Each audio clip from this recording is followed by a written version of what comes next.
Praise the Lord. வெளி 3ஆம் அதிகாரம் 12 முதல் 22 வரையுள்ள வசனங்கள். ஜெயம் கொள்கிறவன் எவனோ அவனை என் தேவனுடைய ஆலயத்திலே தூணாக்குவேன். அதனின்று அவன் ஒரு காலம் நீங்குவதில்லை. என் தேவனுடைய நாமத்தையும் என் தேவனால் பரலோகத்திலிருந்து இறங்கி வருகிற புதிய எருசலேமாகிய என் தேவனுடைய நகரத்தின் நாமத்தையும் என் புதிய நாமத்தையும் அவன் மேல் எழுதுவேன். ஆவியானவர் சபைகளுக்கு சொல்லுகிறதை காதுள்ளவன் கேட்க கடவன் என்று எழுது.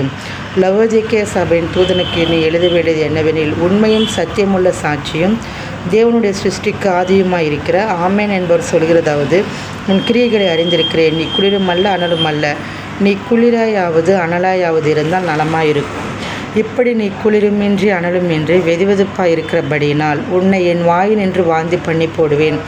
நீ நிர்பாகியம் உள்ளவனும் பரிதபிக்கப்படத்தக்கவனும் தரித்திரனும் குருடனும் நிர்வாணமாய் இருக்கிறதை அறியாமல், நான் ஐஸ்வர்யவான் என்றும் திரவிய சம்பன்னன் என்றும் எனக்கு ஒரு குறைவும் இல்லை என்றும் சொல்லுகிறபடியால், நான் நீ ஐஸ்வர்யவன் ஆகும்படிக்கும் நெருப்பிலே புடமட்ட பொன்னையும் உன் நிர்வாணமாகிய அவலட்சணம் தோன்றாதபடிக்கு நீ உடுத்தி கொள்வதற்கு வெண்வஸ்திரங்களையும் என்னிடத்திலே வாங்கிக் கொள்ளவும், நீ பார்வையடையும்படிக்கு உன் கண்களுக்கு கலிக்கப்படவும் வேண்டுமென்று உனக்கு ஆலோசனை சொல்கிறேன். நான் நேசிக்கிறவர்களோ அவர்களை கடிந்து கொண்டு சிட்சிக்கிறேன். ஆகையால் நீ ஜாக்கிரதையாக இருந்து மனம் திரும்பும். இதோ வாசற்படியில் நின்று தட்டுகிறேன்.